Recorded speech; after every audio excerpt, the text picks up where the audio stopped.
ਆਪਣਾ ਪੰਜਾਬ ਦੇ ਸਰੋਤਿਆਂ ਨੂੰ ਤੇ ਦਰਸ਼ਕਾਂ ਨੂੰ ਸੁਭਾਸ਼ ਸ਼ਰਮਾ ਦਾ ਨਮਸਕਾਰ, ਆਦਾਬ ਤੇ ਸਤਿ ਸ਼੍ਰੀ ਅਕਾਲ। ਹਾਜ਼ਰ ਹੋਏ ਪ੍ਰੋਗਰਾਮ ਲੈ ਕੇ।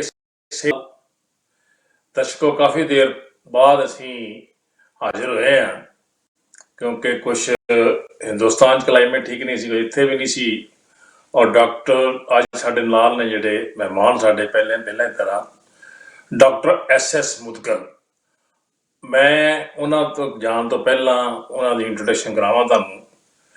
SS ਮੁਦਗਲ ਜਿਹੜੇ ਨੇ ਉਹ ਹਰਿਆਣਾ IMA ਦੇ ਐਕਸ ਚੈਪਟਰ ਦੇ ਨੇ, ਐਕਸ ਪ੍ਰੈਜ਼ੀਡੈਂਟ ਨੇ ਔਰ ਸੀਨੀਅਰ ਫਿਜ਼ੀਸ਼ੀਅਨ ਵੀ ਨੇ। ਪੰਚਕੂਲਾ ਜਾ ਕੇ ਪ੍ਰੈਕਟਿਸ ਕਰਦੇ ਆ ਔਰ ਬਹੁਤ ਜ਼ਿਆਦਾ ਸਮਾਜ ਸੇਵਾ ਕਰ ਰਹੇ ਉੱਥੇ। ਔਰ ਕਰੋਨਾ ਦੇ ਸਮੇਂ ਵੀ ਉਹਨਾਂ ਨੇ ਬਹੁਤ ਜ਼ਿਆਦਾ ਸੇਵਾ ਕੀਤੀ ਔਰ ਉਹ ਹਰਿਆਣਾ ਸਾਹਿਤ ਅਕੈਡਮੀ ਡਾਇਰੈਕਟਰ ਵੀ ਰਹੇ ਨੇ ਹਿੰਦੀ ਵਿਭਾਗ ਦੇ। ਔਰ ਉਹਨਾਂ ਦੀ ਸਾਹਿਤ ਦੇ ਵਿੱਚ ਵੀ ਬਹੁਤ ਜ਼ਿਆਦਾ ਰੁਚੀ ਹੈ ਔਰ ਸਿਆਸਤ ਦੇ ਵਿੱਚ ਵੀ ਉਹ ਆਪਣੇ ਟੈਲੀਵਿਜ਼ਨ 'ਤੇ ਕੋਈ ਨਾ ਕੋਈ ਕਮੈਂਟਸ ਦਿੰਦੇ ਨੇ। ਮਲਟੀ ਪਰਪਜ਼ ਉਹਨਾਂ ਦਾ ਕਲਚਰ ਹੈ, ਮਲਟੀ ਪਰਪਜ਼ ਉਹਨਾਂ ਦਾ ਕਰੈਕਟਰ ਹੈ ਔਰ ਸਾਨੂੰ ਬੜੀ ਖੁਸ਼ੀ ਆ ਕਿ ਸਾਡੇ ਨਾਲ ਨੇ ਉਹ। ਆਪ ਸਵਾਗਤ ਹੈ ਡਾਕਟਰ ਸਾਹਿਬ। ਨਮਸਕਾਰ। ਨਮਸਕਾਰ ਜੀ, ਨਮਸਕਾਰ। ਤੁਹਾਡਾ ਉਹ ਨਹੀਂ ਆ ਰਿਹਾ, ਫੋਟੋ ਨਹੀਂ ਆ ਰਿਹਾ। ਮੇਰੀ ਫੋਟੋ ਨਹੀਂ ਆ ਰਹੀ?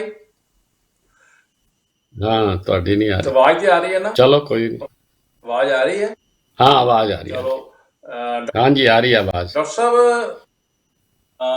ਤੁਹਾਡਾ ਸਵਾਗਤ ਹੈ। ਬੜੇ ਦੀਵਾਲੀ ਤੋਂ ਪਹਿਲਾਂ ਦੇ ਆਪਾਂ ਮਿਲੇ ਆ, ਪ੍ਰੋਗਰਾਮ ਆਏ ਨੇ ਆਪਣੇ, ਤੇ ਹੁਣ ਫਿਰ ਦੁਬਾਰਾ ਸਵਾਗਤ ਹੈ। ਹਾਂਜੀ ਹਾਂਜੀ। ਔਰ ਪ੍ਰੋਗਰਾਮ ਆਪਾਂ ਕਰਾਂਗੇ ਸਿਹਤ ਤੇ ਸੰਭਾਲ ਦੇ ਉੱਤੇ। ਤੇ ਇੱਕ ਦੋ ਛੱਡ ਕੇ ਇੱਕ ਨਵਾਂ ਪ੍ਰੋਗਰਾਮ ਵੀ ਤੁਹਾਡੇ ਨਾਲ ਅਸੀਂ ਸਿਹਤ ਉੱਤੇ ਸਿਹਤ ਉੱਤੇ ਸ਼ੁਰੂ ਕਰਨਾ ਚਾਹੁੰਦੇ ਆ। ਉਹ 2 ਦਿਨ ਛੱਡ ਕੇ ਆਪਾਂ ਉਹ ਵੀ ਪ੍ਰੋਗਰਾਮ ਸ਼ੁਰੂ ਕਰਾਂਗੇ। ਔਰ ਪਹਿਲਾਂ ਮੈਂ ਤੁਹਾਡਾ ਕਰਦਾ ਨਮਸਕਾਰ ਡਾਕਟਰ ਸਾਹਿਬ। ਨਮਸਕਾਰ ਜੀ, ਨਮਸਕਾਰ। ਸਾਰੇ ਦਰਸ਼ਕਾਂ ਨੂੰ ਵੀ ਨਮਸਕਾਰ। ਵੇਰੀਐਂਟ ਕਨਸਰਨ ਹੈ ਜਿਹੜਾ ਐਮੀਕਰੋਨ ਜਿਹੜਾ ਚੱਲ ਰਿਹਾ, ਬੜਾ ਖਤਰਨਾਕ। ਹਿੰਦੁਸਤਾਨ 'ਚ ਵੀ ਇਹਦੀ ਬੜੀ ਅਫਵਾਹ ਹੁੰਦੀ ਆ ਔਰ ਇਹਦੇ ਬਾਰੇ ਕਿ ਇਹਦੇ ਜਿਹੜੀ ਇਹ ਉਸੇ ਤਰ੍ਹਾਂ ਦਾ ਹੀ ਹੈ ਜਿਸ ਤਰ੍ਹਾਂ ਦਾ ਕਰੋਨਾ ਸੀ, ਉਸੇ ਤਰ੍ਹਾਂ ਦਾ ਹੀ ਆ ਜਾਂ ਉਸ ਤੋਂ ਜ਼ਿਆਦਾ ਘਾਤਕ ਹੈ? ਇਹਦੇ ਬਾਰੇ ਥੋੜਾ ਜਿਹਾ ਬਰੀਫਲੀ ਦੱਸੋ। ਸੁਭਾਸ਼ ਜੀ ਤੇ ਦਰਸ਼ਕਾਂ ਨੂੰ ਸਾਰਿਆਂ ਨੂੰ ਮੇਰੇ ਨਮਸਕਾਰ, ਸਤਿ ਸ੍ਰੀ ਅਕਾਲ। ਪਹਿਲਾਂ ਤਾਂ ਮੈਂ ਇਹ ਦੱਸ ਦਿਆਂ ਕਿ ਜਿਹੜੇ ਵਾਇਰਸ ਨੇ ਨਾ, ਉਹ ਸਭ ਤੋਂ ਪਹਿਲਾਂ ਇਹ ਸਾਡੀ ਪ੍ਰਿਥਵੀ ਤੇ ਆਏ ਜੀਵ ਜਾਂ ਜੀਵ ਯੂਨਿਟ ਜਿਹਨੂੰ ਕਹਿੰਦੇ ਇੱਟਾਂ ਨੇ, ਤੇ ਇਹ DNA ਤੋਂ ਬਣਦੇ ਨੇ। ਇੱਕ ਆਧ RNA ਤੋਂ ਹੀ ਬਣਦਾ, ਜਿਹੜਾ ਹੁਣ ਹੈ ਇਹ RNA ਦਾ। DNA ਜਿਹੜੇ ਨੇ ਉਹ ਮੋਲੀਕਿਊਲ ਹੁੰਦੇ ਨੇ, ਕੈਮੀਕਲ ਮੋਲੀਕਿਊਲ, ਤੇ ਉਹਨਾਂ ਦੇ ਵਿੱਚ ਨੇਚਰ ਨੇ ਇੱਕ ਬਾਇਓਲੋਜੀਕਲ ਕਲੌਕ ਫਿੱਟ ਕੀਤਾ ਹੋਇਆ। ਬਾਇਓਲੋਜੀਕਲ ਕਲੌਕ ਹੈ ਉਹ ਇਹ ਦੱਸਦਾ ਹੈ ਇਹਨਾਂ ਨੂੰ, ਜਿਸ ਸੈੱਲ ਵਿੱਚ ਜਾਂਦੇ ਕਿ ਬਈ ਇਹਨਾਂ ਨੇ ਹੁਣ ਅਪਲਾਈ ਕਰਨਾ ਹੈ ਜਾਂ ਮੈਚਿਓਰ ਹੋ ਕੇ ਮਰ ਜਾਣਾ। ਇਹ ਕੰਮ ਹੁੰਦਾ ਹੈ ਕੈਂਸਰ ਵਿੱਚ ਵੀ। ਜਿਹੜੇ ਨਾਰਮਲ ਸੈੱਲ ਨੇ ਉਹ ਟਾਈਮ ਤੇ ਡਿਵਾਈਡ ਕਰਦੇ ਨੇ, ਮਲਟੀਪਲਾਈ ਕਰਦੇ ਨੇ, ਟਾਈਮ ਤੇ ਮੈਚਿਓਰ ਹੁੰਦੇ ਨੇ ਤੇ ਟਾਈਮ ਤੇ ਡੈਡ ਵੀ ਹੋ ਜਾਂਦੇ ਨੇ। ਪਰ ਕਈ ਵਾਰੀ ਕੀ ਹੁੰਦਾ ਕਿ ਕਲੌਕ ਜਿਹੜਾ ਖਰਾਬ ਹੋ ਜਾਂਦਾ ਹੈ। ਜਦ ਇਹ ਖਰਾਬ ਹੋ ਜਾਂਦਾ ਹੈ ਤੇ ਉਹ ਮੈਚਿਓਰ ਹੁੰਦੇ ਨਹੀਂ, ਨਵੇਂ ਬਣਦੇ ਰਹਿੰਦੇ ਨੇ ਤੇ ਉਹ ਅਟੈਕ ਕਰਦੇ ਨੇ ਉਸੇ ਔਰਗਨ ਤੇ ਅਟੈਕ ਕਰਕੇ ਉਹ ਉੱਥੇ ਕਰਾਊਡ ਕਰ ਦਿੰਦੇ, ਭੀੜ ਇਕੱਠੀ ਕਰ ਦਿੰਦੇ ਤੇ ਜਿਹੜੇ ਨਾਰਮਲ ਸੈੱਲ ਹੈ ਉਹਨਾਂ ਨੂੰ ਮਾਰ ਦਿੰਦੇ ਨੇ। ਤੇ ਕਈ ਵਾਰੀ ਇਹ ਵੀ ਹੁੰਦਾ ਹੈ ਕਿ ਉਹ ਜਿਸ ਤਰ੍ਹਾਂ ਪਹਿਲੇ ਜ਼ਮਾਨੇ ਵਿੱਚ ਯੂਰੋਪੀਅਨਸ ਨੇ ਕੋਲੋਨਾਈਜੇਸ਼ਨ ਕੀਤਾ ਸੀ ਨਾ, ਅਫਰੀਕਾ, ਅਮਰੀਕਾ, ਇੰਡੀਆ, ਤੇ ਇਹ ਵੀ ਦੂਜੇ ਔਰਗਨ ਵਿੱਚ ਜਾ ਕੇ ਗੜਬੜ ਕਰਨੀ ਸ਼ੁਰੂ ਕਰ ਦਿੰਦੇ ਨੇ। ਉਹਨੂੰ ਅਸੀਂ ਮੈਟਾਸਟਾਸਾਈਜੇਸ਼ਨ ਕਹਿੰਦੇ ਨੇ। ਤਾਂ ਹੁਣ ਜਿਹੜੇ ਕਰੋਨਾ ਤੇ ਆਈਏ, ਉਹ ਵੀ ਇਹੀ ਹੈ ਕਿ ਉਹ ਮੈਟਾਸਟਾਈ ਯਾਨੀ ਕਿ ਵੇਰੀਐਂਟ ਬਣਾਉਂਦੇ ਰਹਿੰਦੇ ਨੇ ਉਹਨਾਂ ਦਾ, ਦੂਜੇ ਸੈੱਲ ਵਿੱਚ ਜਾ ਕੇ ਆਪਣੀ ਕਾਪੀ ਬਣਾਉਂਦੇ ਨੇ।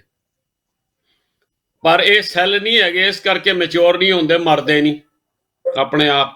ਪਰ ਇਹ ਡਿਫਰੈਂਟ, ਹੁਣ ਜਿਹੜਾ ਸਾਡਾ ਸਰੀਰ ਹੈ ਉਹ ਡਿਫੈਂਸ ਕ੍ਰੀਏਟ ਕਰਦਾ। ਜਦ ਕੋਈ ਵੀ ਵਾਇਰਸ, ਬੈਕਟੀਰੀਆ ਜਾਂ ਕੋਈ ਵੀ ਫੋਰਨ ਚੀਜ਼ ਸਾਡੇ ਸਰੀਰ ਵਿੱਚ, ਬਾਡੀ ਵਿੱਚ ਜਾਂਦੀ ਹੈ ਤੇ ਸਾਡਾ ਸਰੀਰ ਉਹਨੂੰ ਪਛਾਣ ਲੈਂਦਾ ਹੈ ਕਿ ਵੀ ਇਹ ਦੁਸ਼ਮਣ ਹੈ ਸਾਡਾ, ਉਹਨੂੰ ਮਾਰਨ ਦੀ ਕੋਸ਼ਿਸ਼ ਕਰਦਾ ਹੈ। ਤਾਂ ਫਿਰ ਇਹ ਕੀ ਕਰਦਾ, ਜੇ ਦੇਖੋ ਦੁਸ਼ਮਣ ਵੀ ਆਪਣੇ ਆਪ ਨੂੰ ਬਚਾਉਣ ਦੀ ਕੋਸ਼ਿਸ਼ ਕਰੇਗਾ ਨਾ, ਤੇ ਇਹ ਆਪਣਾ ਭੇਸ ਬਦਲਦਾ, ਉਹਨੂੰ ਅਸੀਂ ਕਹਿੰਦੇ ਆ ਵੇਰੀਐਂਟ ਜਾਂ ਮਿਊਟੇਸ਼ਨ, ਤੇ ਆਪਣਾ ਭੇਸ ਬਦਲ ਕੇ ਫਿਰ ਦੁਬਾਰਾ ਅਟੈਕ ਕਰਦਾ ਹੈ। ਤੇ ਜਿਹੜਾ ਓਮਿਕਰੋਨ ਹੈ, ਹੁਣ ਤੱਕ ਤੁਸੀਂ ਦੇਖੋ ਡੈਲਟਾ ਤੱਕ 3 ਆਏ ਸੀ, ਜਿਹੜੀ 3 ਲਹਿਰਾਂ ਆ ਚੁੱਕੀ ਸੀ ਸਾਰੀ ਦੁਨੀਆ ਵਿੱਚ। ਹਿੰਦੁਸਤਾਨ ਵਿੱਚ ਜਿਹਨੂੰ ਸੈਕੰਡ ਲਹਿਰ ਕਹਿੰਦੇ ਆ, ਮੇਰੇ ਖਿਆਲ ਨਾਲ ਉਹ ਸੈਕੰਡ ਤੇ ਥਰਡ ਇਕੱਠੀ ਆਈ ਸੀ, ਕਿਉਂਕਿ ਬਹੁਤ ਵੱਡਾ ਸੀ, ਭੀੜ ਭਾੜ ਵਾਲਾ ਦੇਸ਼ ਸੀ, ਤੇ ਸੈਕੰਡ ਤੇ ਥਰਡ ਇਸੇ ਕਰਕੇ ਉਹ ਜ਼ਿਆਦਾ ਡੇਂਜਰਸ ਵੀ ਸੀ। ਹੁਣ ਜਿਹੜੀ ਆਇਆ ਹੈ ਓਮਿਕਰੋਨ, ਉਹ ਪਹਿਲੀ ਵਾਰ ਸਾਊਥ ਅਫਰੀਕਾ ਵਿੱਚ ਪਾਇਆ ਗਿਆ। ਪਰ ਹੁਣ ਇਹ ਦੇਖੋ ਕਿ 1918 ਵਿੱਚ ਜਿਹੜਾ ਸਪੈਨਿਸ਼ ਫਲੂ ਆਇਆ ਸੀ, ਉਹ ਵਰਲਡ ਵਾਰ ਦੇ ਬਾਅਦ ਹੋਇਆ ਸੀ। ਵਰਲਡ ਵਾਰ ਵਿੱਚ ਜਿਹੜੇ ਸਿਪਾਹੀ ਬਾਹਰ ਆਏ ਸੀ ਸਾਰੇ ਅਮਰੀਕਾ ਵਿੱਚ, ਹਿੰਦੁਸਤਾਨ ਵਿੱਚ, ਉਹ ਲੈ ਕੇ ਆਏ ਸੀ। ਪਰ ਉਸ ਵੇਲੇ ਸਮੁੰਦਰੀ ਰਾਹ ਤੋਂ ਜਿਹੜਾ ਸੀ ਆਵਾਗਮਨ ਹੁੰਦਾ ਸੀ। ਹੁਣ ਹੋ ਗਿਆ ਸਾਰਾ ਦਾ ਸਾਰਾ ਹਵਾਈ ਜਹਾਜ਼ਾਂ ਨਾਲ। ਤੇ ਅਸੀਂ ਕਹਿੰਦੇ ਨਾ ਬਈ ਕਿ ਐਂਡੈਮਿਕ, ਐਪੀਡੈਮਿਕ ਤੇ ਪੈਂਡੈਮਿਕ, ਉਹਨੂੰ ਸਮਝ ਲਈਏ, ਫਿਰ ਅੱਗੇ ਆਉਂਦੇ ਓਮਿਕਰੋਨ ਤੇ, ਕਿ ਵੀ ਜਿਹੜਾ ਪੈਂਡੈਮਿਕ ਵਿੱਚ ਜਿਹੜਾ ਪੀ ਹੈ, ਉਹਦਾ ਮਤਲਬ ਇਹ ਸਮਝ ਲਓ ਕਿ ਵੀ ਇਹ ਪਾਸਪੋਰਟ ਲੈ ਕੇ ਚੱਲਦੀ ਹੈ, ਯਾਨੀ ਇੱਕ ਦੇਸ਼ ਤੋਂ ਜ਼ਿਆਦਾ ਦੇਸ਼ਾਂ ਵਿੱਚ ਫੈਲ ਜਾਏ ਕੋਈ ਬਿਮਾਰੀ, ਉਹਨੂੰ ਅਸੀਂ ਪੈਂਡੈਮਿਕ ਕਹਿੰਦੇ ਨੇ।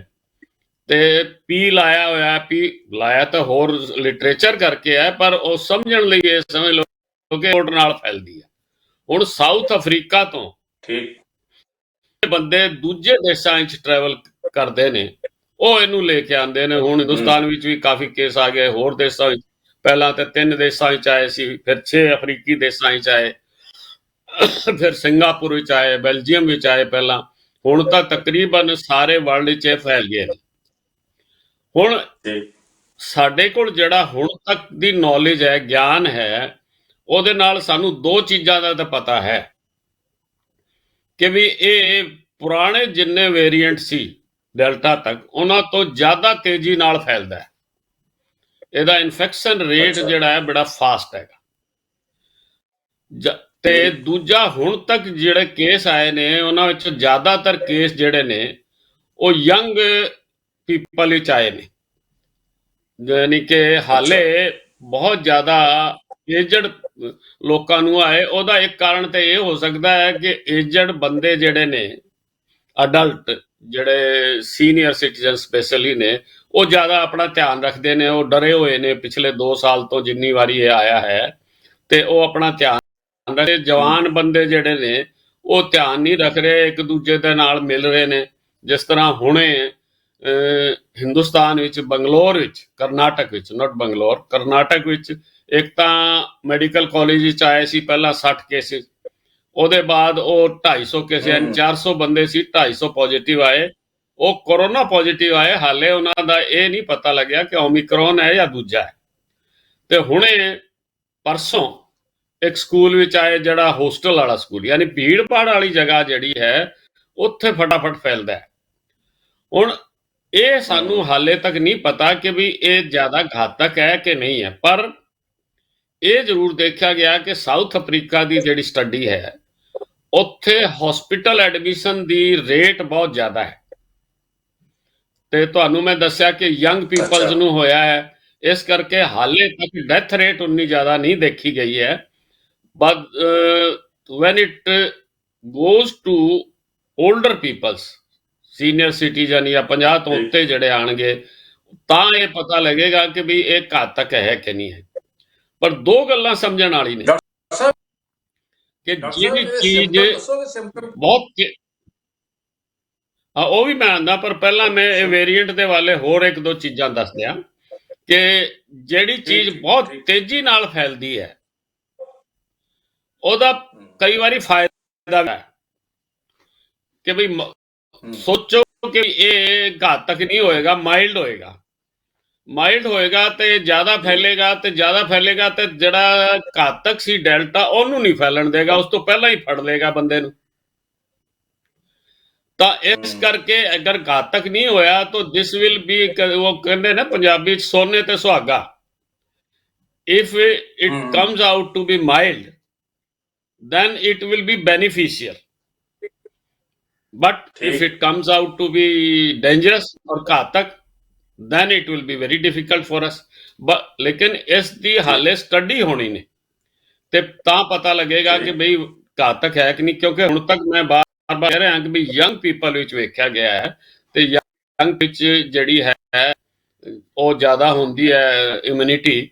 ਇਸ ਕਰਕੇ ਹਾਲੇ ਤੱਕ ਇਹਦਾ ਇਹ ਨਹੀਂ ਪਤਾ ਲੱਗਿਆ ਕਿ ਬਈ ਡੈਥ ਰੇਟ ਜ਼ਿਆਦਾ ਹੈ ਕਿ ਘੱਟ ਹੈ, ਉਹਦਾ ਸਟੱਡੀ ਦੇ ਬਾਅਦ ਪਤਾ ਲੱਗੂਗਾ।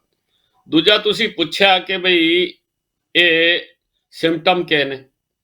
ਸਿੰਪਟਮ ਹਾਲੇ ਤੱਕ ਜਿਹੜੇ ਸਿੰਪਟਮ ਹਾਂਜੀ ਵੇਖੇ ਗਏ ਨੇ ਉਹ ਤਕਰੀਬਨ ਉਹੀ ਨੇ ਜਿਹੜੇ ਉਹਦੇ ਵਿੱਚ ਸੀ। ਥੋੜੀ ਖੰਘ ਜਿਹੜੀ ਸੀ ਨਾ, ਡਰਾਈ ਕਫ, ਉਹ ਘੱਟ ਹੈਗੀ। ਬਾਕੀ ਜਿਸ ਤਰ੍ਹਾਂ ਯਾਨੀ ਆਮ ਤੌਰ ਤੇ ਹੁਣ ਤੱਕ ਜਿਹੜਾ ਯੰਗ ਪੀਪਲ ਵਿੱਚ ਵੇਖਿਆ ਗਿਆ ਹੈ, ਉਹ ਸਾਡੇ ਪੁਰਾਣਾ ਜਿਹੜਾ ਜ਼ੁਕਾਮ ਹੁੰਦਾ ਸੀ ਨਾ, ਫਲੂ ਤੇ ਜ਼ੁਕਾਮ, ਉਹਦੇ ਸਿੰਪਟਮ ਵੇਖੇ ਗਏ ਨੇ। ਇਸ ਕਰਕੇ ਕਈ ਲੋਕੀ ਜਿਹੜੇ ਨਾ ਉਹ ਜ਼ਿਆਦਾ ਸੀਰੀਅਸ ਨਹੀਂ ਹੁੰਦੇ ਤੇ ਅੱਗੇ ਫੈਲਾਉਂਦੇ ਰਹਿੰਦੇ ਹਨ। ਇਹ ਬਹੁਤ ਜ਼ਰੂਰੀ ਹੈ ਕਿ ਦੇਸ਼ਾਂ ਨੂੰ ਵੀ ਧਿਆਨ ਰੱਖਣਾ ਚਾਹੀਦਾ ਹੈ ਤੇ ਬੰਦਿਆਂ ਨੂੰ ਵੀ, ਜਨਤਾ ਨੂੰ ਵੀ, ਕਿ ਵੀ ਇਹ ਜਿਹੜੇ ਫਲੂ ਦੇ ਵੀ ਜਿਹੜੇ ਸਿੰਪਟਮ ਆਉਂਦੇ ਨੇ, ਮਾਈਲਡ ਸਿੰਪਟਮ ਜਿਹਨੂੰ ਅਸੀਂ ਕਰੋਨਾ ਦੇ ਕਹਿੰਦੇ ਨੇ, ਉਹਦੇ ਟੈਸਟ ਜ਼ਰੂਰ ਕਰਾਉਣ। ठीक ਟੈਸਟ ਨਹੀਂ ਕਰਾਉਣਗੇ ਤੇ ਇਹ ਫੈਲਦਾ ਜਾਊਗਾ ਤੇ ਇਹ ਨਹੀਂ ਪਤਾ ਕਿ ਵੀ ਜਦ ਸਟੱਡੀ ਆਣਗੀ ਵੀ ਮੰਨ ਲਿਆ ਇੱਕ ਡੇਂਜਰਸ ਹੋਇਆ ਤਾਂ ਫਿਰ ਇਹ ਸੈਕੰਡ ਲਹਿਰ ਤੋਂ ਵੀ ਜ਼ਿਆਦਾ ਡੇਂਜਰਸ ਹੋਣਾ ਹੈ, ਕਿਉਂਕਿ ਇਹ ਫੈਲਦਾ ਬਹੁਤ ਜ਼ਿਆਦਾ ਹੈ। ठीक ਤਕਰੀਬਨ 7 ਤੋਂ 10 ਗੁਣਾ ਜ਼ਿਆਦਾ ਇਹਦੀ ਪਾਵਰ ਹੈ ਫੈਲਣ ਦੀ। ਇੱਕ ਤਾਂ ਗੱਲ ਇਹ ਹੈ। अच्छा ਦੂਜੀ ਗੱਲ ਇਹ ਹੈ, ਹੁਣ ਸਾਨੂੰ ਸਮਝ ਲੈਣਾ ਚਾਹੀਦਾ ਹੈ ਕਿ ਕਰੋਨਾ ਨੇ ਜਾਣਾ ਨਹੀਂ ਹੈ। ਜਿਸ ਤਰ੍ਹਾਂ ਜ਼ੁਕਾਮ ਅੱਜ ਤੱਕ ਨਹੀਂ ਗਿਆ, ਸਦੀਆਂ ਤੋਂ ਹੈਗਾ ਇੱਥੇ, ਕਰੋਨਾ ਨੇ ਇੱਥੇ ਹੀ ਰਹਿਣਾ ਹੈ। ठीक ਇਹਦੇ ਸਾਰੇ ਵਿਸ਼ਵ ਨੂੰ ਜਿਹੜਾ ਹੈ, ਦੁਨੀਆ ਨੂੰ ਜੀਣਾ ਪੈਣਾ ਹੈ ਤੇ ਟਾਈਮ ਲੱਗੂਗਾ। ਦੇਖੋ 1918 ਦਾ ਜਿਹੜਾ ਸਪੈਨਿਸ਼ ਫਲੂ ਮੈਂ ਦੱਸਿਆ ਨਾ, ਕਿ ਉਸ ਵੇਲੇ ਜਿਹੜਾ ਆਵਾਗਮਨ ਸੀ ਉਹ ਪਾਣੀ ਦੇ ਜਹਾਜ਼ ਨਾਲ ਸੀ, ਸਮੁੰਦਰੀ ਜਹਾਜ਼ਾਂ ਨਾਲ। ਇਸ ਕਰਕੇ ਉਹ ਕੰਟੇਨ ਜਲਦੀ ਹੋ ਗਿਆ ਸੀ। ਹੁਣ ਕਿਉਂਕਿ ਹਵਾਈ ਯਾਤਰਾ ਬਹੁਤ ਜ਼ਿਆਦਾ ਹੋ ਗਈ ਹੈ, ਇਸ ਲਈ ਇਹ ਨਹੀਂ ਕਹਿ ਸਕਦੇ ਕਿ ਨਹੀਂ ਤੇ ਉੱਥੇ ਤੇ ਕੀ ਆ, ਜਿਹੜੇ ਬਿਮਾਰ ਹੋਏ, ਕੁਆਰੰਟੀਨ ਹੋਏ, ਉੱਥੇ ਖਤਮ ਹੋ ਗਿਆ। ਜਦ ਉਹਨੂੰ ਕੋਈ ਹੋਸਟ ਨਹੀਂ ਮਿਲਿਆ ਤਾਂ ਕਿੱਥੇ ਜਾਊਗਾ। ਤੇ ਉਹ 26 ਮੰਥ ਵਿੱਚ ਤਕਰੀਬਨ ਕੰਟਰੋਲ ਵਿੱਚ ਆ ਗਿਆ ਸੀ। ਇਹ ਤੁਸੀਂ ਦੇਖ ਰਹੇ ਹੋ ਸੀ ਕਿ ਵੀ ਅਕਤੂਬਰ ਵਿੱਚ ਵੁਹਾਨ ਵਿੱਚ ਆਇਆ ਸੀ ਇਹ 2019 ਤੇ ਤਕਰੀਬਨ 26 ਮਹੀਨੇ ਤੇ ਹੋ ਹੀ ਗਏ। ਹਾਲੇ ਵੀ ਸੀਰੀਅਸ ਹੈ। ਬਹੁਤ ਸਾਰੇ ਤੁਸੀਂ ਦੇਖਿਆ ਕਿ ਬਈ ਬਹੁਤ ਸਾਰੇ ਦੇਸ਼ਾਂ ਨੇ ਤੇ ਟਰੈਵਲਿੰਗ ਐਮਬਾਰਗੋ ਲਾਤੀ ਤੇ ਕਈ ਜਿਹੜੇ ਬੰਦੇ ਨੇ ਉਹ ਸੋਚ ਰਹੇ ਨੇ ਕਿ ਵੀ ਅਸੀਂ ਲੋਕਡਾਊਨ ਹੀ ਕਰ ਦਈਏ। ਇੱਕ ਦੇਸ਼ ਨੇ ਤਾਂ ਮੈਂ ਉਹਦਾ ਨਾਂ ਭੁੱਲ ਗਿਆ, ਪੂਰਾ ਲੋਕਡਾਊਨ ਲਾਤਾ ਹੈ। ਤੇ ਇਹ ਬਹੁਤ ਜ਼ਰੂਰੀ ਹੈ ਕਿ ਵੀ ਜਨਤਾ ਇਹ ਸਮਝ ਲੇ ਕਿ ਇਸ ਵੇਰੀਐਂਟ ਨੇ ਜਾਣਾ ਨਹੀਂ ਹੈ ਕਿੱਥੇ ਵੀ, ਇੱਥੇ ਹੀ ਰਹਿਣਾ ਹੈ। ਤੇ ਵੇਰੀਐਂਟ ਨਹੀਂ, ਕਰੋਨਾ ਨੇ, ਉਹ ਹੋ ਸਕਦਾ ਬਦਲ ਲੇ, ਪਰ ਇਹ ਜ਼ਰੂਰ ਹੈ ਕਿ ਬਾਰ-ਬਾਰ ਬਦਲਣ ਕਰਕੇ ਆਮ ਤੌਰ ਤੇ ਹੁਣ ਤੱਕ ਇਹ ਵੇਖਿਆ ਗਿਆ ਹੈ ਕਿ ਜਿਹੜਾ ਵਾਇਰਸ ਹੈ ਉਹ ਮਾਈਲਡ ਹੁੰਦਾ ਜਾਂਦਾ ਹੈ ਕੁਝ ਅਰਸੇ ਦੇ ਬਾਅਦ। ਹੁਣ ਹੋਇਆ ਕੀ ਹੈ ਕਿ ਸਪੈਸ਼ਲੀ ਵੈਸਟਰਨ ਵਰਲਡ ਜਿਹੜਾ ਹੈ, ਸਾਊਥ ਅਫਰੀਕਾ ਵਿੱਚ ਵੀ ਜਿਹੜੇ ਵੈਸਟਰਨ ਪੋਪੂਲੇਸ਼ਨ ਹੈ, they are living in central ਜਿਹੜੇ ਏਅਰ ਕੰਡੀਸ਼ਨਡ ਆਫਿਸ ਨੇ ਤੇ ਘਰਾਂ 'ਚ, ਤੇ ਉਹ ਸਰਕੂਲੇਟ ਹੁੰਦਾ ਰਹਿੰਦਾ ਹੈ। ਇਸੇ ਕਰਕੇ WHO ਨੇ ਵੀ ਕਿਹਾ ਕਿ ਵੀ ਖਿੜਕੀਆਂ ਖੁੱਲੀ ਰੱਖੋ, ਹਵਾ ਆਂਦੀ ਜਾਂਦੀ ਰਹੇ, ਜਿਸ ਕਰਕੇ ਜੇਕਰ ਮੰਨ ਲਿਆ ਕਿੱਥੇ ਕੋਈ ਖੰਘ ਕਰ ਦਿੰਦਾ ਹੈ, ਨਿੱਛ ਮਾਰ ਦਿੰਦਾ ਹੈ ਤੇ ਵਾਇਰਸ ਫੈਲਦਾ ਹੈ ਤੇ ਉਹ ਡਾਇਲੂਟ ਹੋ ਜਾਏ। ਇਹ ਬਹੁਤ ਜ਼ਰੂਰੀ ਹੈ ਕਿ ਵੀ ਕੋਸ਼ਿਸ਼ ਇਹ ਕਰੋ ਕਿ ਖੁੱਲੀ ਹਵਾ ਵਿੱਚ ਰਹੋ ਤੇ ਭੀੜ ਵਿੱਚ ਨਾ ਰਹੋ। ਸਿੰਪਟਮ ਮੈਂ ਤੁਹਾਨੂੰ ਦੱਸਿਆ ਕਿ ਬਈ ਦੂਜੀ ਗੱਲ ਇਹ ਹੈ ਕਿ ਅੱਜ ਤੱਕ, ਯਾਨੀ ਜਦੋਂ ਤੱਕ ਦੁਨੀਆ ਦੀ ਹਿਸਟਰੀ ਜਾਂਦੀ ਹੈ ਵਾਇਰਲ ਇਨਫੈਕਸ਼ਨ ਦੀ, ਕਿਸੇ ਵਾਇਰਲ ਇਨਫੈਕਸ਼ਨ ਦੀ 100% ਕੋਈ ਦਵਾਈ ਨਹੀਂ ਮਿਲੀ। ਕੁਝ ਜਿਹੜੀ ਹਰਪੀਸ ਜੂਸਟਰ ਹੈ ਤੇ ਆਪਣੀ HIV ਏਡਸ ਹੈ, ਉਹਨਾਂ ਨੂੰ ਘੱਟ ਕਰਨ ਦੀ ਦਵਾਈ ਤਾਂ ਹੋ ਗਈ ਹੈ। ਹਾਂਜੀ ਮੈਂ ਉਸੇ ਬੋਲੋ। ਇਹਦਾ ਕੋਈ ਇਲਾਜ ਹੈਗਾ? ਇਹਦਾ ਕੋਈ ਜਿਹੜਾ ਐਵੇਂ ਕਰਾਉਣ ਆ ਰਿਹਾ ਮੈਂ ਉਹੀ ਦੱਸ ਰਿਹਾ ਕਿ ਜਾਂ ਅੱਜ ਇਹ ਤੱਕ ਕਿਸੇ ਵੀ ਵਾਇਰਲ ਡਿਜ਼ੀਜ਼ ਦਾ ਕੰਪਲੀਟ ਇਲਾਜ ਨਹੀਂ ਮਿਲਿਆ ਸਾਨੂੰ, ਜ਼ੁਕਾਮ ਵੀ ਨਹੀਂ ਠੀਕ ਕਰ ਪਾਏ। ਜੀ, 2-3 ਬਿਮਾਰੀਆਂ 'ਚ ਅਸੀਂ ਕੁਝ ਦਵਾਈਆਂ ਇਸ ਤਰ੍ਹਾਂ ਦੀ ਢੂੰਢੀ ਨੇ ਜਿਹੜਾ ਬੰਦੇ ਨੂੰ ਮਰਨ ਨਹੀਂ ਦਿੰਦੀ, ਜਿਸ ਤਰ੍ਹਾਂ HIV ਦੀ ਢੂੰਡ ਲਈ, ਏਡਸ ਦੀ ਪ੍ਰੋਲੋਂਗ ਕਰ ਦਿੰਦੀ ਹੈ ਲਾਈਫ, ਹੂੰ ਤੇ ਹਰਪੀਸ ਜੂਸਟਰ ਹੂੰ ਦੀ, ਲੇਕਿਨ ਉਹ ਫਿਰ ਹੋ ਜਾਂਦੇ ਨੇ ਅਗਰ ਦਵਾਈ ਨਹੀਂ ਖਾਈਏ ਜਾਂ ਹੋਰ ਚੀਜ਼ਾਂ ਨੇ। ਤੇ ਇਸ ਕਰਕੇ ਧਿਆਨ ਠੀਕ ਰੱਖਣਾ। ਠੀਕ ਦੂਜੀ ਗੱਲ ਹੈ ਕਿ ਜਿਹੜੇ 2 ਦਵਾਈਆਂ ਸੀ, ਇੱਕ ਤਾਂ IL-6 ਇਨਹੀਬਿਟਰ ਤੇ ਜਿਹੜਾ ਦੂਜੇ ਸਟੀਰਾਇਡ, ਉਹ ਜਿਸ ਤਰ੍ਹਾਂ ਕਰੋਨਾ ਵਿੱਚ ਇਫੈਕਟਿਵ ਸੀ ਉਸੇ ਤਰ੍ਹਾਂ ਇਸ ਵਿੱਚ ਵੀ ਇਫੈਕਟਿਵ ਹੋਣੇ ਨੇ। ਤੇ ਆਕਸੀਜਨ ਹੂੰ ਸਾਰੇ ਦੇਸ਼ਾਂ ਨੂੰ ਚਾਹੀਦਾ ਹੈ, ਹੁਣ ਤੱਕ ਖੈਰ ਅਲਰਟ ਹੋ ਗਏ ਨੇ ਸਾਰੀ ਦੁਨੀਆ ਹੀ, ਕਿ ਵੀ ਆਕਸੀਜਨ ਸਪਲਾਈ ਜਿਹੜੀ ਉਹ ਹਸਪਤਾਲਾਂ ਵਿੱਚ ਜਾਂ ਪ੍ਰਾਈਵੇਟ ਘਰਾਂ ਵਿੱਚ ਵੀ ਅਵੇਲੇਬਲ ਹੋਏ ਜਦ ਵੀ ਜ਼ਰੂਰਤ ਪਏ। ਦੂਜਾ, ਹੁਣ ਠੀਕ ਦਵਾਈਆਂ ਜਿਹੜੀ ਹੈ ਇਹ ਵੀ ਕਾਫੀ ਸਾਰੀ ਅਸੀਂ ਸੰਭਾਲ ਲਈ, ਪ੍ਰੋਡਕਸ਼ਨ ਵਧਾਤੀ, ਤੇ ਘਬਰਾਉਣ ਦੀ ਜ਼ਰੂਰਤ ਤਾਂ ਨਹੀਂ ਹੈ, ਪਰ ਇਹ ਹੈ ਕਿ ਧਿਆਨ ਬਹੁਤ ਰੱਖਣਾ। ਦੂਜੀ ਗੱਲ ਇਹ ਹੈ ਕਿ ਜਿਹੜੇ ਵੈਕਸੀਨ ਦਾ ਇਫੈਕਟ ਹੈ, ਹੁਣ ਹਾਂ ਤੱਕ ਜਿਹੜੀ ਵੈਕਸੀਨ ਜਿਹੜੀ ਵੈਕਸੀਨ ਲੱਗੀ ਦਿੱਤੀ ਹੈ ਗਈ ਨੇ, ਇਹ ਹਾਂਜੀ ਲੱਗਾ ਸੀ, ਇਹ ਪੁੱਛਣਾ ਕਿ ਜਿਹੜੀ ਵੈਕਸੀਨ ਜਿਹੜੀ ਲੱਗੀ ਸੀ, ਲੋਕਾਂ ਨੂੰ ਇੰਜੈਕਸ਼ਨ ਲੱਗੇ ਸਨ, ਇਹਦੇ ਨਾਲ ਕੋਈ ਹੂੰ ਕੰਸਰਨ ਹੈਗਾ, ਇਹਦਾ ਕੋਈ ਇਫੈਕਟ ਪਿਆ ਲੋਕਾਂ ਦੇ ਉੱਤੇ? ਦੇਖੋ, ਗੱਲ ਤੇ ਸੁਭਾਸ਼ ਜੀ ਇਹ ਹੈ ਕਿ ਜਿੰਨਾ ਪਹਿਲਾਂ ਕਰੋਨਾ ਹੋਇਆ ਸੀ ਨਾ, ਹੁਣ ਤੱਕ ਇਹ ਵੇਖਿਆ ਗਿਆ ਕਿ ਉਹਨਾਂ ਨੂੰ ਇਹ ਹੋਣ ਦੇ ਹੋਰ ਜ਼ਿਆਦਾ ਚਾਂਸ ਨੇ। ਹਾਲਾਂਕਿ ਹੋਣਾ ਅੱਛਾ ਇਹ ਚਾਹੀਦਾ ਸੀ ਕਿ ਵੀ ਉਹਨਾਂ ਨੂੰ ਨੈਚੁਰਲ ਇਮਿਊਨਿਟੀ ਹੋ ਗਈ, ਪਰ ਉਹ ਨੈਚੁਰਲ ਹੂੰ ਇਮਿਊਨਿਟੀ ਤੱਕ ਸਾਇੰਟਿਸਟ ਸਿਰਫ ਇੰਨਾ ਕਹਿੰਦੇ ਨੇ ਕਿ ਉਹ ਬਹੁਤ ਜ਼ਿਆਦਾ ਘਾਤਕ ਨਹੀਂ ਹੋਣ ਦੇਣਗੀ, ਜਿਹੜੀ ਇਹ ਉਹ ਐਕਸਪੈਕਟ ਕਰ ਰਹੇ ਨੇ ਵੈਕਸੀਨ ਦਾ ਇਫੈਕਟ ਹੋਏਗਾ। ਹਾਲਾਂਕਿ ਹੁਣੇ ਠੀਕ ਸਟੱਡੀ ਚਾਲੂ ਨੇ, ਤੇ ਟਾਈਮ ਲੱਗੇਗਾ ਤਾਂ ਹੀ ਪਤਾ ਲੱਗੇਗਾ ਵੈਦਰ ਦਾ ਵੈਕਸੀਨਸ ਆਰ ਇਫੈਕਟਿਵ ਔਰ ਨਾਟ। ਤੇ ਪਰ ਇਹ ਠੀਕ ਜ਼ਰੂਰ ਪਤਾ ਲੱਗਿਆ ਕਿ ਵੀ ਜਿਹੜਾ ਨੂੰ 2-2 ਤੇ 3-3 ਵੀ ਜਿਸ ਤਰ੍ਹਾਂ ਇਜ਼ਰਾਈਲ 'ਚ ਲੱਗੀ ਨੇ, ਉਹਨਾਂ ਨੂੰ ਵੀ ਹੋ ਰਿਹਾ ਹੈ, ਤੇ ਜਿਨ੍ਹਾਂ ਨੂੰ ਕਰੋਨਾ ਪਹਿਲਾਂ ਹੋਇਆ ਹੈ ਨਾ, ਉਹਨਾਂ ਨੂੰ ਬੜਾ ਜਲਦੀ ਹੂੰ ਪਕੜਦਾ ਹੈ। ਇਹ ਹਾਲੇ ਤੱਕ ਦੀ ਰਿਪੋਰਟ ਇਹ ਕਹਿ ਰਹੀ ਹੈ। ਤੇ ਇਹ ਨਹੀਂ ਸੋਚੋ ਕਿ ਵੀ ਹੂੰ ਮੈਨੂੰ ਵੈਕਸੀਨ ਲੱਗੀ ਹੈ ਜਾਂ ਮੈਨੂੰ ਕਰੋਨਾ ਹੋ ਗਿਆ ਤਾਂ ਹੁਣ ਮੈਂ ਤਾਂ ਇਮਿਊਨਿਟੀ ਮਿਲ ਗਈ ਹੈ ਤੇ ਮੈਨੂੰ ਬਚਣ ਦੀ ਕੋਈ ਜ਼ਰੂਰਤ ਨਹੀਂ। ਤੇ ਸਭ ਤੋਂ ਜ਼ਰੂਰੀ ਠੀਕ ਚੀਜ਼ ਉਹ ਜਿਹੜੀ ਸ਼ੁਰੂਆਤ ਸੀ ਕਿ ਵੀ ਡਿਸਟੈਂਸ ਰੱਖੋ, ਭੀੜ ਭਾੜ ਵਾਲੀ ਥਾਂ ਤੇ ਨਾ ਜਾਓ, ਹੱਥ ਧੋ, ਤੇ ਵੈਲ ਫਿਟਿੰਗ ਮਾਸਕ ਜਿਹੜੀ ਹੈ, ਇਹ ਨਹੀਂ ਕਿ ਬਈ ਨੱਕ ਤੋਂ ਥੱਲੇ ਕਰ ਲਈ ਜਾਂ ਹੋਰ ਜਿਹੜੀ ਘਟੀਆ ਮਾਸਕ ਪਾ ਲਈ, ਇਹ ਨਹੀਂ। Good and well fitting mask are the only ਠੀਕ things which can save us. And ਠੀਕ ਠੀਕ distance, not going too much. ਇਹ ਨਹੀਂ, ਜਿੱਥੇ ਭੀੜ ਹੋਏਗੀ ਉੱਥੇ ਨਹੀਂ ਜਾਣਾ। ਇਸੇ ਕਰਕੇ ਹੁਣ ਦੇਖੋ ਇੱਥੇ ਹਿੰਦੁਸਤਾਨ ਵਿੱਚ ਇਹ ਕਹਿਤਾ ਕਿ ਵੀ ਸਕੂਲਾਂ ਵਿੱਚ ਜਿਹੜੇ ਫੰਕਸ਼ਨ ਹੁੰਦੇ ਸੀ ਉਹ ਬੈਨ ਕਰਤੇ ਨੇ, ਤੇ ਹੂੰ ਬਾਕੀ ਥਾਂ ਤੇ ਵੀ ਗੱਲ ਹੋ ਰਹੀ ਹੈ। ਤੇ ਇਹ ਬਹੁਤ ਜ਼ਰੂਰੀ ਹੈ ਕਿ ਵੀ ਭੀੜ ਵਾਲੀ ਥਾਂ ਤੇ ਬਾਜ਼ਾਰਾਂ ਵਿੱਚ ਭੀੜ ਨਾ ਕੀਤੀ ਜਾਏ, ਬਹੁਤ ਜ਼ਰੂਰੀ ਹੋਏ ਤਾਂ ਹੀ ਜਾਇਆ ਜਾਏ। ਹੋਰ ਦੱਸੋ ਕੀ ਦੱਸੀਏ ਇਹਦੇ ਬਾਰੇ?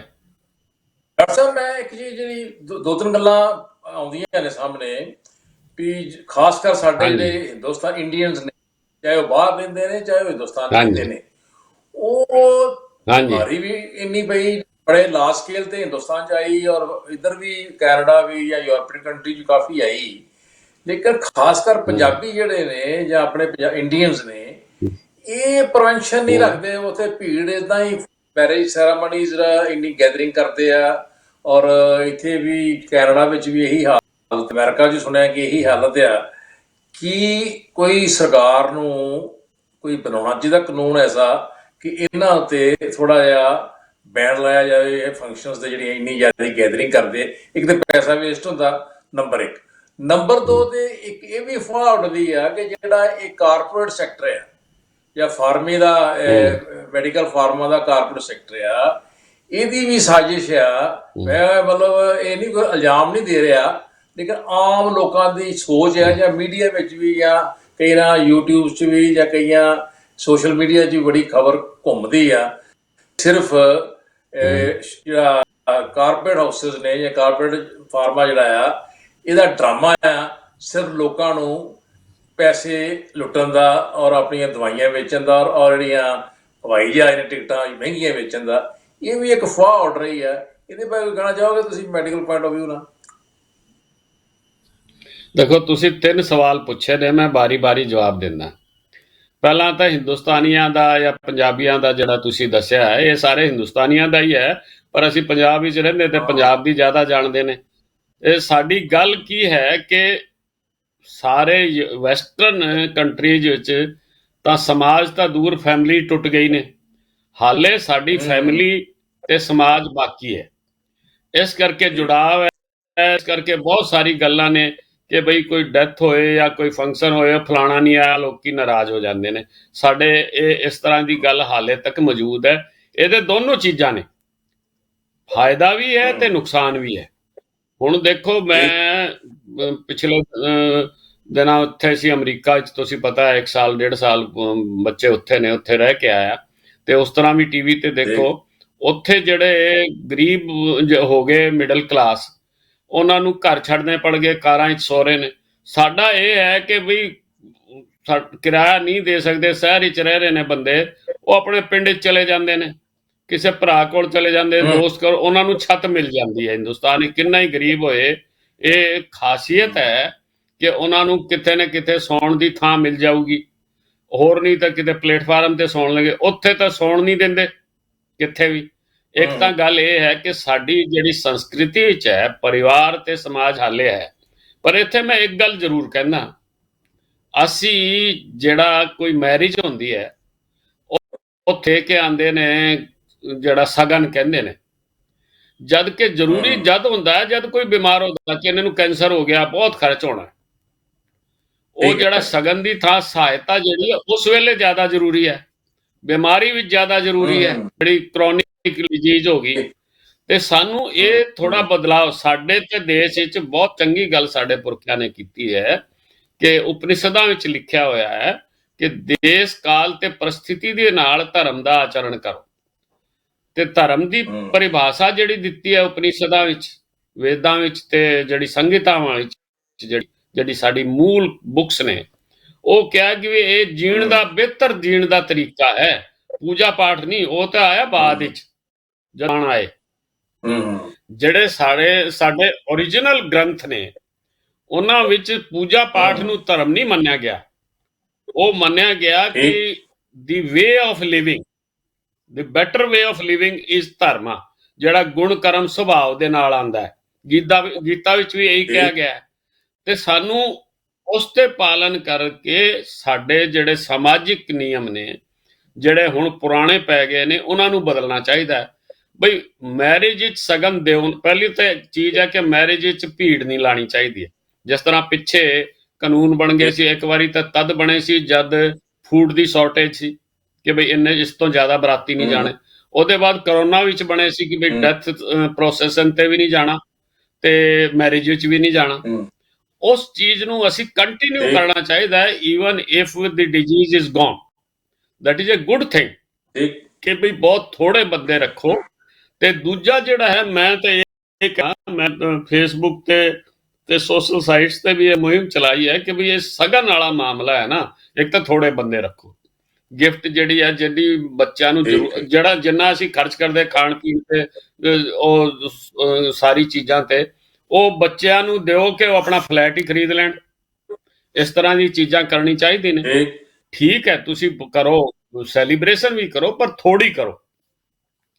ਤੇ ਦੂਜੀ ਜਿਹੜੀ ਸਹਾਇਤਾ ਹੈ, ਉਹ ਬਿਮਾਰੀ ਵਿੱਚ, ਸਪੈਸ਼ਲੀ ਕ੍ਰੋਨਿਕ ਡਿਜ਼ੀਜ਼ ਵਿੱਚ, ਜਾਂ ਜਿਸ ਵੇਲੇ ਕੋਈ ਬਾੜ ਆਉਂਦੀ ਹੈ ਜਾਂ ਹੋਰ ਕੋਈ ਆਪਦ ਆਉਂਦੀ ਹੈ ਨਾ, ਵਿਪਦਾ ਜਿਹੜੀ ਆਉਂਦੀ ਹੈ, ਉਹਦੇ ਵਿੱਚ ਦਿਓ, ਨਾ ਕਿ ਸਿਰਫ ਖੁਸ਼ੀ ਦੇ ਮੌਕੇ ਵਿੱਚ। ਤੁਹਾਡੇ ਕੋਲ ਹੈ ਖੁਸ਼ੀ ਦੇ ਮੌਕੇ ਤੇ ਦੇਵੀ ਦਿਓ, ਪਰ ਜ਼ਿਆਦਾ ਜ਼ਰੂਰਤ ਕਦ ਹੈ? ਤਦ ਹੈ ਜਦ ਆਪਦਾ ਆਉਂਦੀ ਹੈ, ਕੋਈ ਮੰਗਣ ਤੇ ਜਾਂਦਾ ਨਹੀਂ। ਤੇ ਇਹ ਸਾਨੂੰ ਇੱਕ ਮੁਹਿੰਮ ਚਲਾਉਣੀ ਚਾਹੀਦੀ ਹੈ, ਇੱਥੇ ਵੀ ਤੇ ਜਿੱਥੇ ਵੀ। ਸਪੈਸ਼ਲੀ ਅਸੀਂ ਪੰਜਾਬੀ ਹਾਂ, ਪੰਜਾਬੀ ਹਮੇਸ਼ਾ ਹਰ ਚੀਜ਼ ਵਿੱਚ ਅੱਗੇ ਰਹੇ ਨੇ, ਤੇ ਮੈਂ ਕਹਿੰਦਾ ਇੱਥੇ ਵੀ ਅੱਗੇ ਆਣ। ਜਿਸ ਤਰ੍ਹਾਂ ਦੇਖੋ, ਗੁਰੂ ਦਾ ਲੰਗਰ ਚੱਲਦਾ ਹੈ, ਸਾਰੀ ਦੁਨੀਆ 'ਚ ਚੱਲਦਾ, ਕਿੰਨੀ ਚੰਗੀ ਚੀਜ਼ ਹੈ, ਵੀ ਭੁੱਖਾ ਨਹੀਂ ਰਹੇਗਾ। ਇਹ ਪਹਿਲੀ ਚੀਜ਼ ਹੈ। ਦੂਜੀ ਚੀਜ਼ ਸਾਨੂੰ ਇਹ ਵੀ ਲਾਣੀ ਚਾਹੀਦੀ ਹੈ, ਇਹਨੂੰ ਵੀ ਗੁਰੂ ਦਾ ਲੰਗਰ ਹੀ ਮੰਨ ਲਿਓ ਕਿ ਆਪਦਾ ਵਿੱਚ ਆਪਣੇ ਰਿਸ਼ਤੇਦਾਰਾਂ ਨੂੰ, ਆਪਣੇ ਭਾਈ ਨੂੰ, ਆਪਣੇ ਸਮਾਜ ਦੇ ਗਰੀਬ ਬੰਦਿਆਂ ਨੂੰ, ਜਾਂ ਜਿਨ੍ਹਾਂ ਨੂੰ ਜ਼ਰੂਰਤ ਹੈ, ਕਈ ਵਾਰੀ ਦਿਖਦਾ ਨਹੀਂ ਕਿ ਗਰੀਬ ਹੈਗੇ, ਪਰ ਬਹੁਤ ਜ਼ਰੂਰਤ ਹੁੰਦੀ ਹੈ, ਤੇ ਉਸ ਵੇਲੇ ਇਹ ਚੀਜ਼ ਦੇਣ ਸਹਾਇਤਾ। ਤੇ ਜ਼ਰੂਰੀ ਨਹੀਂ ਕਿ ਉਹਨਾਂ ਨੂੰ ਦਿਖਾ ਕੇ ਉਹਨਾਂ ਦੇ ਜਿਹੜਾ ਲੈਟਰ ਬਾਕਸ ਵਿੱਚ ਪਾਇਆ ਹੋ ਬਈ ਉੱਥੇ ਨਾਂ ਵੀ ਨਾ ਲਿਖੋ, ਕੀ ਜਾਂਦਾ। ਸਾਡੇ ਤੇ ਉਹ ਹੈ ਨਾ, ਗੁਪਤ ਦਾਨ ਦਾ ਬੜਾ ਮਹੱਤਵ ਪਾਇਆ ਹੈ, ਤੁਸੀਂ ਜਾਣਦੇ ਹੋ। ਇਸ ਤਰ੍ਹਾਂ ਕਿ ਉਹਨੂੰ ਮਹਿਸੂਸ ਵੀ ਨਾ ਹੋਏ ਤੇ ਦੇ ਦਿਓ। ਮੈਂ ਤੇ ਕਹਿੰਦਾ ਇਹ ਮੁਹਿੰਮ ਤੁਸੀਂ ਉੱਥੇ ਵੀ ਚਲਾਓ, ਆਪਣਾ ਟੀਵੀ ਦੇ ਰਾਹੀਂ ਵੀ ਚਲਾਓ, ਤੇ ਪਰਸਨਲੀ ਵੀ ਚਲਾਓ, ਸੋਸ਼ਲ ਮੀਡੀਆ ਤੇ ਵੀ ਚਲਾਓ। ਇਹ ਬਹੁਤ ਜ਼ਰੂਰੀ ਹੈ, ਕਿਉਂਕਿ ਇਹ ਵੀ ਨਹੀਂ ਪਤਾ ਜਿਹੜਾ ਓਮਿਕਰੋਨ ਹੈ ਇਹ ਵੀ ਕੋਈ ਕਹਿਰ ਢਾ ਦੇ। ਤੇ ਇਸ ਵਿੱਚ ਜਿਹੜੇ ਬੰਦੇ ਸક્ષਮ ਨੇ, ਜਿਹੜੇ ਦੇ ਸਕਦੇ ਨੇ ਦੂਜਿਆਂ ਨੂੰ, ਦੇ ਮਸਟ। ਆਈ ਸੀਨ ਵੈਨ ਆਈ ਵਾਜ ਇਨ ਅਮਰੀਕਾ, ਸਾਡੇ ਪੜੋਸ ਵਿੱਚ ਇੱਕ ਓਲਡ ਕਪਲ ਰਹਿੰਦਾ ਸੀ ਜਿਹੜੇ ਆਲਮੋਸਟ ਇਨਵੈਲਿਡ ਸੀ। ਉਹਨਾਂ ਨੇ ਆਪਣੇ ਘਰ ਦੇ ਬਾਹਰ ਖਿੜਕੀ ਤੇ $10 ਦੇ ਟੇਪ ਨਾਲ ਚਿਪਕਾਏ ਹੋਏ ਸੀ 30-40 ਨੋਟ, ਤੇ ਲਿਖਿਆ ਹੋਇਆ ਸੀ, we cannot come out to support you but this is what we have got, you can take. ਤੇ ਸਭ ਤੋਂ ਵਧੀਆ ਗੱਲ ਸੁਭਾਸ਼ ਭਾਈ ਇਹ ਸੀ ਕਿ ਕੋਈ ਉਹਨੂੰ ਸਾਰੇ ਨੂੰ ਨਹੀਂ ਚੁੱਕ ਕੇ ਲੈ ਗਿਆ, ਕੋਈ ਇੱਕ ਲੈ ਗਿਆ, ਕੋਈ ਦੋ ਲੈ ਗਿਆ। ਸਾਡੇ ਤੇ ਇੱਥੇ ਹੈ ਨਾ ਕਿ ਜਿਹਨੂੰ ਜ਼ਰੂਰਤ ਨਹੀਂ ਉਹ ਵੀ ਸਾਰੇ ਚੁੱਕ ਲੈ ਜਾਊਗਾ। ਅਸੀਂ ਬਹੁਤ ਸਾਰੀ ਚੀਜ਼ਾਂ ਜਿਹੜੀ ਹੈ ਸਿੱਖਣੀ ਚਾਹੀਦੀ ਹੈ ਦੂਜਿਆਂ ਤੋਂ, ਜਿਸ ਤਰ੍ਹਾਂ ਦੂਜਿਆਂ ਨੇ ਸਾਡੇ ਤੋਂ ਸਿੱਖੀ ਨੇ। ਇਹ ਮੈਂ ਕਹਿੰਦਾ। ਤੇ ਸਰਕਾਰ ਨੂੰ ਵੀ ਚਾਹੀਦਾ ਕਿ ਇੱਕ ਦੁਬਾਰਾ ਫਿਰ ਉਹ ਕਾਨੂੰਨ ਬਣਾ ਦੇ ਕਿ ਵੀ ਭੀੜ ਨਾ ਤੇ ਫੰਕਸ਼ਨ ਵਿੱਚ ਹੋਏਗੀ, 25 ਤੋਂ ਜ਼ਿਆਦਾ, 40 ਤੋਂ ਜ਼ਿਆਦਾ, ਵਟ ਐਵਰ ਦੇ ਥਿੰਕ। ਜਿਸ ਤਰ੍ਹਾਂ ਉਹ ਲਾਉਂਦੇ ਨਾ 144 ਕੇ ਵਿੱਚ 4 ਤੋਂ ਜ਼ਿਆਦਾ ਨਹੀਂ ਇਕੱਠੇ ਹੋਣਾ, ਉਸ ਤਰ੍ਹਾਂ ਦਾ ਕਾਨੂੰਨ ਜਿਹੜਾ ਤੁਸੀਂ ਦੱਸਿਆ ਨਾ, ਬੜੀ ਚੰਗੀ ਗੱਲ ਕੀਤੀ ਹੈ, ਉਹ ਬਣਾਉਣਾ ਚਾਹੀਦਾ। ਮੈਂ ਇਹ ਕਹਿੰਦਾ ਸਰਕਾਰ ਦੀ ਲੀਡਰ ਹੀ ਆਪ ਕਰਦੇ ਬੜੇ ਤਗੜੇ ਤਗੜੇ। ਚਲੋ ਸਮਾਜ ਤੇ ਸਰਕਾਰ ਦੋਨਾਂ ਨੂੰ ਚਾਹੀਦਾ ਕਿ ਵੀ ਇਹ ਕਰਨ। ਡਾਕਟਰ ਸਾਹਿਬ ਸਮਾਂ ਹੋ ਰਿਹਾ ਤੇ ਬੜੀ ਮਿਹਰਬਾਨੀ ਤੁਹਾਡੀ, ਇਹ ਤੁਸੀਂ ਬੜਾ ਗਿਆਨ ਦਿੱਤਾ। ਔਰ ਜਿਹੜਾ ਨਵੀਂ ਬਿਮਾਰੀ ਆ ਚੱਲ ਰਹੀ ਹੈ ਜਾਂ ਡਰ ਆ ਉਹ ਵੱਧ ਵੀ ਰਹੀ ਹੈ, ਇਹ ਤੋਂ ਵੀ ਉਮੀਦ ਹੈ ਕਿ ਲੋਕ ਆਪਣਾ ਪ੍ਰੀਕਾਸ਼ਨ ਰੱਖਣਗੇ ਔਰ ਫਾਇਦਾ ਉਠਾਉਣਗੇ ਸਾਡੇ ਡਾਕਟਰ ਸਾਹਿਬ ਦੇ ਵਿਚਾਰਾਂ ਤੋਂ। ਡਾਕਟਰ ਸਾਹਿਬ ਬਹੁਤ ਬਹੁਤ ਮਿਹਰਬਾਨੀ, ਨਮਸਕਾਰ, ਆਦਾਬ। ਤੇ ਲੋਕਾਂ ਨੂੰ ਬੇਨਤੀ ਕਰਾਂਗੇ ਆਪਣੀ ਸਿਹਤ ਦਾ ਧਿਆਨ ਰੱਖੋ, ਠੰਡ ਦਾ ਮੌਸਮ ਹੈ, ਠੰਡ ਦਾ ਬਚਾਅ ਰੱਖੋ, ਔਰ ਬੱਚਿਆਂ ਦਾ ਵੀ ਠੰਡ ਤੋਂ ਬਚਾਅ ਰੱਖੋ। ਬਹੁਤ ਬਹੁਤ ਮਿਹਰਬਾਨੀ, ਨਮਸਕਾਰ ਜੀ।